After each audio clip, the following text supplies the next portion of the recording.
Hello, PCAC family! And welcome back to our Behind the Pulpit series. In this month, as we continue to learn the Mission Month, last Sunday, we heard a powerful message about One Direction. And that's why we are here with two amazing pastors because we were going to learn about One Direction with Pastor Jero and Pastor Allen. Hello, Pastors. Hello, Pastors. So, kamusta man mo, Pastors? Okay na ba mo? Okay, last time. So, wala na po mo nakabati o ka ng kakulba since first time inyong interview mo diri sa studio. This first time naman diri, ay, gamay nga kakulba, pero Okay ra, kaya ra. kaya ra, and then, bati po na mo as we enter here nga. Very accommodating kayo ang ato ang interviewing team, no? And then, Sige, thank you, Pastor. Thank Thank you, Pastor. Ikaw, Pastor Allen. Siyempre, excited ko ganyan kaya pinaka din naman na yun. But bitaw, no? Still excited. At the same time, nagin ako. Nag-callback ko. My first time ko lang. Since mo ito yung first preaching pod nga Sunday worship. So, kumusta mo na inyong pag-preach? Huwag ko sabot sa kong i-bati na mixed emotions. Wala na ako sa backstage that time is grabe. Di na masabtan or excited ba ko or puno sa callback. Muna akong mga kandibat. Amazing kay si Lord kay. Yes. Ikaw, Pastor Jaro, kamusta mo yung experience? Ako guys, I really had a wonderful experience. Guys, yeah, first time, and then, na-experience din ako nga during sa preparation. It was really a journey of depending yun sa ginawa. Trusting Him dyan sa process, and nagkampo din ko nga, ma-encounter ginawa siya, and truly na-encounter ginawa siya during sa akong preaching. That is why, with that experience, makain ko nga, it's a successful one para sa ako. Wow, amazing kayo. Nato yung mga feedback na nadawat, Pastor, sa inyong pag-preach? So, naghan kayo feedback which is good siya. And, syempre, lagi na yung mga correction. And, syempre, it is always a room for improvement. And, makabless siya itong kay na ay mga pastors, elders nga, bigaan pag-ideya na po ba for the next time, kabalo na ako si Bato. Yeah, same thing with Pastor Allen po. I also received mga constructive criticism po, which I really find it generous kay once people will give you feedback, but it's a sign of them caring you without and room for improvement. And I am somehow reminded po, kulang pa dyan, and then with that empowerment just po to strive more pa yun sa ginawa. You should not lie to the person that you love. So, love you day mo sa church niya, Pastor. Yeah, great. Okay. Ako pangataan na kay Pastor Jerry. This is a personal good siya. Ang sa nga butang, when you keep going or motivation ni mo, may mong pastor, despite kay, usa ko sa na-shock, hindi mo kang pastor, kay lagi, contradicts na siya mga action before. I really see the transformation ba? Makita ginapa ang transformation sa imong kinubuhi. Yeah. Yeah, thank you for that observation. The question, to tell you, you're not the only one who said that na yung mga na-shock. And then, the only motivation dyan na po, personally, is ang obedience na ko niya sa Ginoo. Back then, convicted ko to follow God, convicted ko to know more about God. And then, with that, kaya nakita na ko nga, natural longing sa kong kinabuhi, sa kong kasing-kasing to pursue the Lord full time to become a pastor. And i-affirm ko na sa usa sa mga pastor rates ato sa PCAC na naadoy potential to go to study sa theology ba. Tugod ana, nakaingat ko nga, with other reason pa dyan nga, makakonfirm ko nga, gitawag ko sa ginawa ngayong pastor. Not just to study more about him, but para po i-share siya sa ibang tao. Pinagi sa akong kinabuhi. Pinagi sa transformation na ihang buhatan sa akong kinabuhi. So, na ang Calling Judaism, Pastor. yes po. Mga siya ang motivation. Tapos, Pastor Allen, Hinako. as head of the youth, kumusta ang imong experience? First, din ako nga ministry or job description is na ako sa discipleship tungod sa mga transition bitaw nga nahitabo. So, butang abot ko sa youth ministry. So that time, pressure. At the same time, ako kabalo ko sa akong buhaton kay kalitang mabutang ko diyan nga department. But still, the time nga, muampo ko sa Ginoo, Lord, I want to grow. Gusto ko maka-learn more.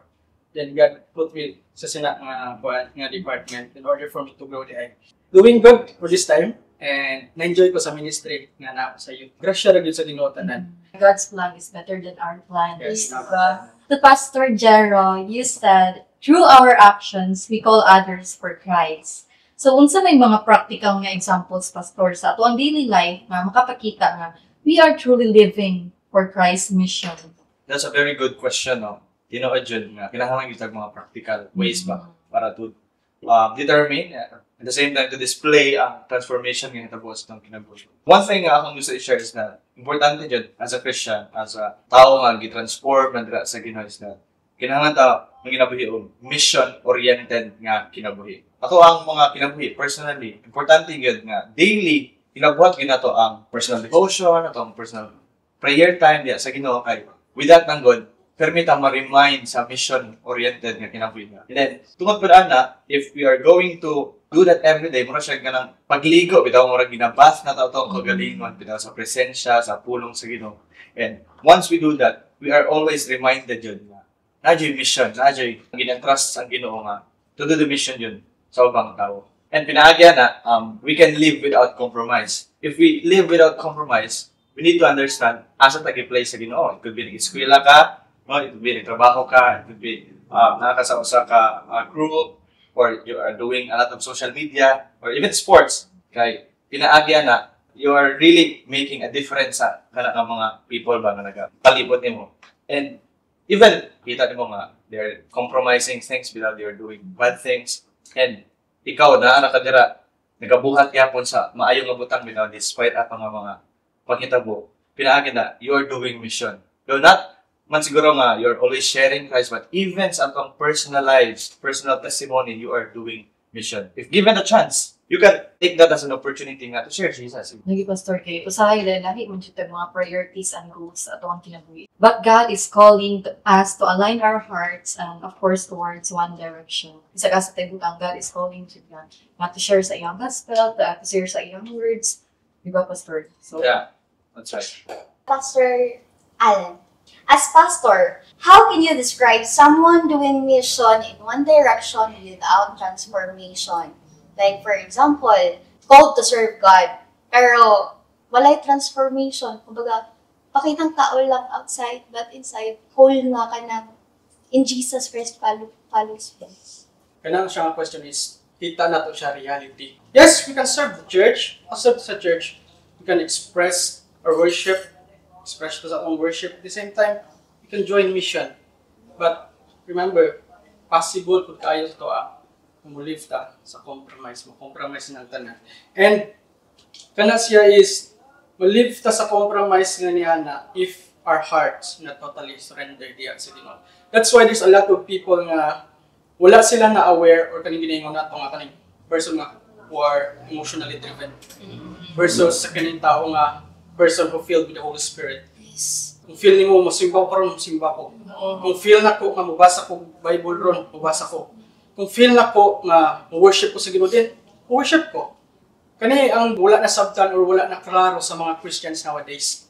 Nga they're emotionally driven lang ba. Ang ilang pag-serve diya sa Ginoo based lang sa ilang feelings. Based lang sa ilang emotion. Now, so pinagkalahi niya sa person who filled with the Holy Spirit. The person who filled with the Holy Spirit is natural outflow niya. Muadto sa simbahan every day or every Sunday. Natural outflow siyang kinabuhi nga moampo siya. Murid og Bible. Natural outflow niya nga worship sa diya sa Ginoo. That's a person who filled with the Holy Spirit. And that is a person na na-transform siya. There's a lot of people, yes, tinod, daghan kayo tao. And they are serving, serve sila sa church, musimba sila, mukantang hila, di ba? Yes. But pagka man sa simba, asa man sila? Party. Party, di ba? Nagkakumit ka po sin. Sin. So, sa mga tawag na ito, na emotionally driven lang din sila. Based na sila silang emotions, kung silang na-feel. And kana sila nga mga tao is, kaya nung tanga, ang ilang pagka-Christian, nara sa sulod sa simbahan. Yes. Pag muhawa sila diya ang simbahan, so ang ilang pagka-Christian, mabili nito, maragod sa lina, hindi sulobra, and after that, ang gano'n. Oo. Yes. So, inana siya. And, remember that ministry activity is not the same with spiritual maturity. Now, si God is more concerned about our private life, kung sa ginabuhat nato sa private, than kung sa ito ginabuhat sa public. In Matthew chapter 15, verse 8, if I'm not mistaken, ingon ni Jesus dira nga, they honor me with their lips, but their hearts far away from me. Through worship, it's not about expression. It's about transformation. Amazing kayo. Want to ba, Pastor? Like, dulot kayo siya. Yes. Grabe ka. Kwan, kayong drag hapon no kay kwan, emotionally driven. Wala dyan dahil kwan, ingon ito nga kanang sakit nito nga No, kay clarification, Pastor. Di ba natin, naman kita makita nga, nag-worship, makita ganito nga, nagpatasok ka mo, makaingin ba ta na emotional driven sila or na-feel ba nitong Holy Spirit kay sometimes, di man ta pwede nga, kanang di ta pwede mo judge Judge. nila, kay kanin, naman tayo galing ng salvation. Pero saan na to, Pas? Pwede man ta ma-distract with Pas, na by, oh my God. prevention. Regarding ni Anna, yes, we're not easily to judge because within Christian ta, not to condemn or to judge them. Wais akong giingon gayto last Sunday that people dili sila mo read of Bible but they can read the life of every individual. So, kung saan dapat nakita mo inside the church, dapat mo po itong kinabuhi niya outside the church. If nag-serve siya sa Ginoo inside the church, then dapat ang kinabuhi niya outside the church. It's blessing ko siya. Now, if makita niyo mo kana nga person, grabe mo hilak, mo kanta, mo hands up, mo worship, then makita niyo mo siya outside the church. Lahi-lahi ako. Kung ma-distract ka, Pas, hindi na siya sa Sunday, tininigawas mo, malay imong iyang paglantaw ba, Pas. Saan mo na itong makanina, Pas? Pwede ba nato sila badlungon or Pwede na to sila i-review, but in a nice way. In a nice way. Kung ginani nga, we pastors, we exist not to condemn or to judge those kind of people. Dili nga sama sa mga pastor, but all of us as a Christian. We exist, kaya tungod dili i-condemn sila or judge sila. But we are loving to guide them, to help them, na masabtan nila what the real transformation is. O itong dapat natabuhaton na. It's okay to approach them, but in a nice way. Unsa po yung mga encouragement ninyo, Pastor? Especially sa kanang mga Christian nga bago pa bitaw nga mga baby Christians pa ba nga gusto nila mo transform. Kinahanglan din nila masabtan ang transformation. Transformation is really a process siya. So dili siya transformation nga one-time event nga things na ma-transform na dahil sa ka-youth, but the encouragement na part is not a process nga ikaw ra isa, but it's a process nga kauban mo si Jesus, kauban mo ang church, kauban mo ang brothers and sisters nga mo guide sa imo, mo empower sa imo, mo comfort sa imo, mo correct sa imo, no, if needed, kay para mo effect yun ang transformation. Mga po yung may next, always back to basics. Yes. Prayer, devotional, fellowship, yung pag-ampo diya sa Ginoo. Always na ko limakuan sa Psalm 1:1.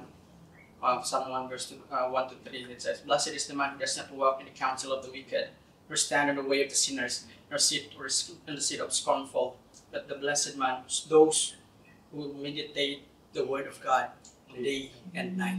Thank you guys sa inyong time, Pastor Jera and Pastor Alan. Thank you so much everyone for watching this. May this discussion know that it's all about living with purpose and moving together as one direction in God's mission. Thank you and may God bless you all. Goodbye, everyone.